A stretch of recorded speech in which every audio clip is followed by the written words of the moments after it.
Hai, Assalamualaikum warahmatullahi wabarakatuh. Selamat pagi menjelang siang anak-anak. Gimana kabar kalian hari ini? Semoga tetap sehat dan juga tetap happy ya. Nah, untuk layanan BK pada hari ini kita akan membahas tentang prioritas belajar. Nah, materi ini adalah materi lanjutan yang sudah lanjutan dari materi kita sebelumnya, yaitu tanggung jawab belajar yang sudah kita bahas pada minggu kemarin. Nah, di sini kira-kira apa sih hubungannya prioritas belajar sama tanggung jawab belajar? Jadi di sini kalau tanggung jawab belajar kan mengajarkan kita agar kita itu bisa belajar secara mandiri tanpa disuruh-suruh, sudah langsung belajar sendiri. Nah, untuk prioritas belajar ini nanti merupakan salah satu bagian dari tanggung jawab belajar, karena di sini nanti kita akan diajarkan untuk menjadikan belajar itu suatu kegiatan yang kita prioritaskan gitu ya. Nah, langsung saja kita akan masuk ke materinya. Jadi tolong disimak baik-baik ya. Di sini pertama yaitu tentang poin prioritas belajar. Jadi di sini ada dua.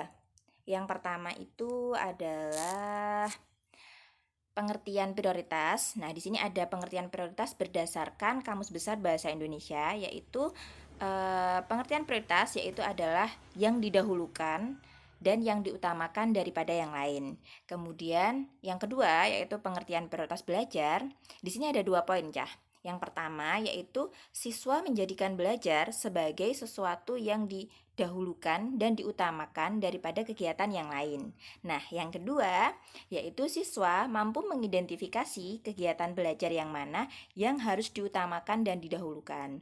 Jadi gini, untuk yang poin nomor 2 ini biasanya kan kalau kita dalam sehari itu kan ada 2 atau 3 mapel. Nah, di sini ketika kita itu ada tugas yang berbenturan atau misalnya tugas hari ini belum selesai dan harus dikerjakan besok, terus kita tuh di sini kita itu diajarkan untuk kira-kira yang mana dulu ya yang kita kerjakan atau yang mana dulu ya yang kita dahulukan gitu. Jadi di sini nanti kita akan belajar pertama menjadikan belajar itu sebagai suatu prioritas. Yang kedua yaitu agar kita bisa mengatur prioritas belajar. Artinya yang belajar yang mana dulu yang kita dahulukan, deadline mana dulu yang terlebih dahulu kita kerjakan, seperti itu.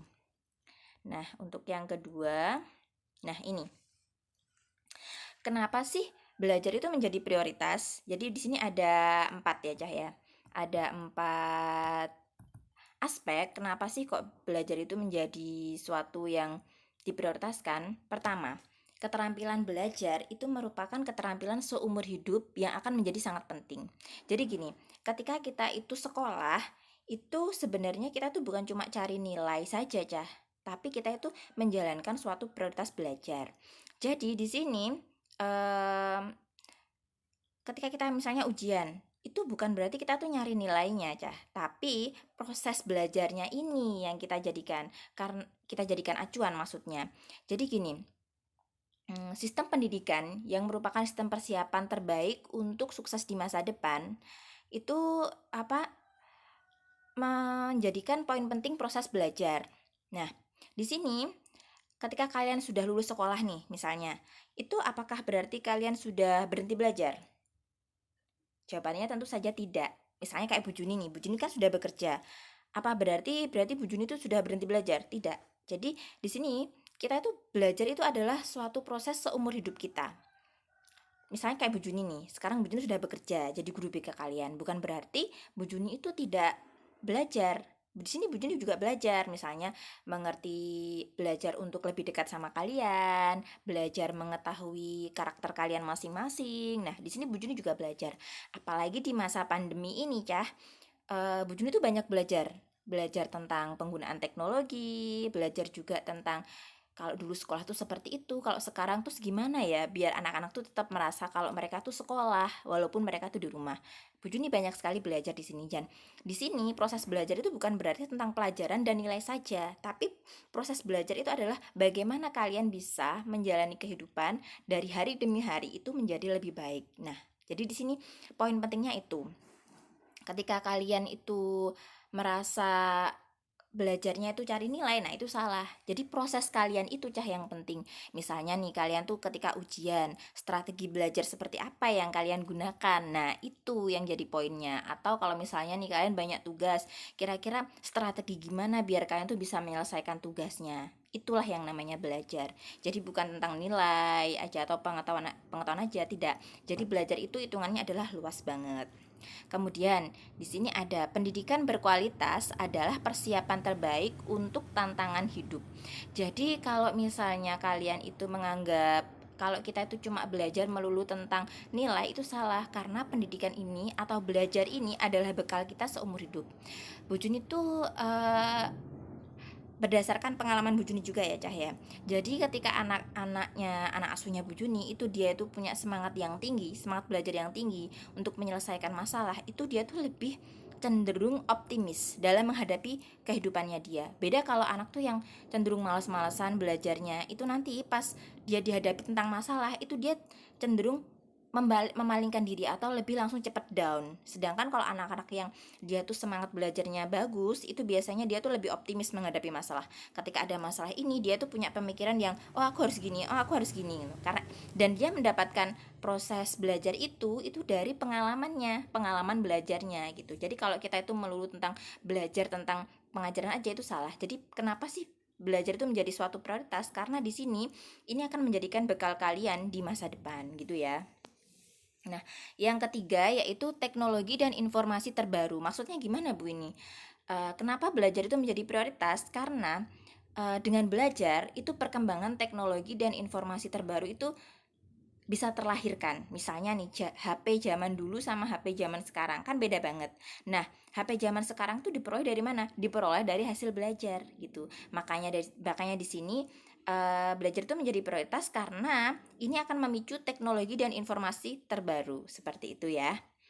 Dan yang terakhir yaitu pembelajaran yang fokus pada pelajar. Maksudnya gimana? Jadi gini, proses pendidikan di Indonesia itu sebenarnya titik point of view-nya itu bukan tentang nilai sekali lagi ya. Di sini kan subjeknya itu adalah kalian sebagai pelajar. Nah, ketika kalian bersekolah atau kalian mengalami pendidikan ini, sebenarnya tokoh utamanya itu kalian, Cah. Di sini tuh kalian tuh menjadi subjek, menjadi point of view-nya pembelajaran. Jadi di sini kita, maksudnya kayak guru, Bapak Ibu guru itu mengajarkan kalian untuk menyelesaikan masalah demi masalah yang akan menjadi bekal kalian di masa depan gitu. Oke, next ya. Nah, di sini. Nah, selain tentang prioritas belajar, nanti kita akan belajar tentang skala prioritas. Sebenarnya kalau skala prioritas itu bukan cuma dipelajari di BK. Bu Juni tahu juga skala prioritas itu dipelajari juga di IPS, tapi untuk kelasnya berapa Bu Juni kurang tahu. Nah, pengertian skala prioritas itu ini dilansir dari buku Kamus Ekonomi 2012 karya Nurul Oktima. Skala prioritas merupakan penentuan urutan kebutuhan dari yang terpenting sampai dengan yang kurang penting. Jadi misalnya nih kalian punya misalnya kalian punya uang nih Cah, punya uang. Terus kemudian kalian tuh harus berbelanja alat tulis. Nah, di sini misalnya ada pensil, terus pensil warna, penghapus, kertas gitu. Sedangkan uang kalian tuh hanya cukup untuk membeli 3 item, 3 barang aja. Kira-kira yang kalian beli yang mana gitu, sesuai dengan kebutuhan kalian. Ketika pensil warna, kertas, penghapus, karena tugasnya itu banyak tentang tulis menulis, mungkin kalian tidak perlu pensil warna. Nah, jadi di sini kita mengeliminasi pensil warnanya. Jadi nanti yang kalian beli pensil, penghapus sama kertas gitu. Itu contohnya skala prioritas. Atau bisa juga misalnya gini, dalam suatu hari nih kalian punya banyak banget kegiatan. Nah, kegiatan mana yang harus kalian prioritaskan atau kalian dahulukan seperti itu. Jadi di sini nanti kita akan belajar banyak banget tentang kegiatan seperti apa sih yang harusnya kita dahulukan daripada kegiatan yang lain gitu.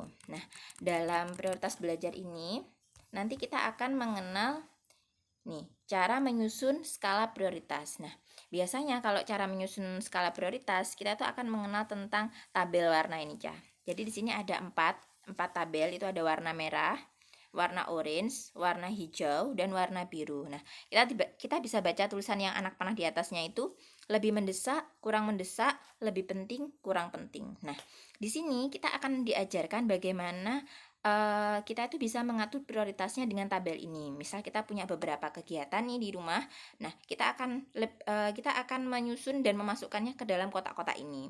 Apakah lebih mendesak lebih penting atau kurang mendesak lebih penting atau yang mana? Nah, kita bisa masukkan ke dalam kotak ini. Pertama, ini ada tabel yang warna merah. Nah, dalam tabel ini, kamu hanya boleh memasukkan hal-hal yang sangat penting dan wajib kamu selesaikan hari itu. Nah, memasukkan terlalu banyak pekerjaan ke dalam tabel ini, Cah, itu akan membuat kamu tidak produktif. Mana yang perlu dikerjakan lebih dulu, dipresentasikan lebih dulu untuk minggu depan atau untuk hari ini. Nah, itu kita harus tahu mana yang lebih mendesak dan lebih penting gitu. Nah, sebentar. Nah, ini untuk menentukan skala prioritas, coba belajar untuk fokus pada pekerjaan yang paling mendesak dan yang paling penting. Gitu. Biasakan membuat list dan kita itu masukkan ke dalam situ. Ini untuk tabel yang warna merah ya. Terus kemudian ada yang tabel warna hijau. Penting namun tidak mendesak. Nah, di sini kalian bisa memasukkan tugas dan pekerjaan yang penting dan dapat kamu cicil secara bertahap di dalam tabel ini. Walaupun tidak mendesak, namun kamu tetap harus menentukan target penyelesaian agar pekerjaan ini bisa berjalan sesuai dengan rencana. Hal yang harus diwaspadai adalah budaya menunda-nunda waktu. Proses mencicil dalam pekerjaan yang tidak mendesak sangat penting agar kamu tidak keteteran ketika tenggat waktunya itu sudah sangat dekat, sehingga menerapkan istilah lebih cepat lebih baik. Jadi misalnya gini, Cah, kalian punya tugas tapi tidak harus dikumpulkan hari ini. Nah, di sini tabel warna hijau ini mengajarkan kita untuk mencicil gitu. Jadi kira-kira pekerjaan mana yang bisa kita cicil, kita masukkan di sini. Agar nanti pas ketika waktu deadline-nya sudah ada, itu kalian tidak keteteran. Karena biasanya, Cah, kalau misalnya tugas kita sudah banyak, waktunya sudah mendesak, itu malah kita tuh otak kita itu bekerja ingin lari dari pekerjaan ini, jadi malah lebih malas atau mungkin nanti sudah habis nggak usah dikerjakan daripada. Nah, seperti itu, biasanya seperti itu. Makanya di sini kita membuat suatu moto lebih cepat lebih baik. Jadi kalian masukkan kegiatan yang memang harus kalian kerjakan walaupun tidak mendesak, tapi kita bisa cicil seperti itu. Kemudian tabel warna orange itu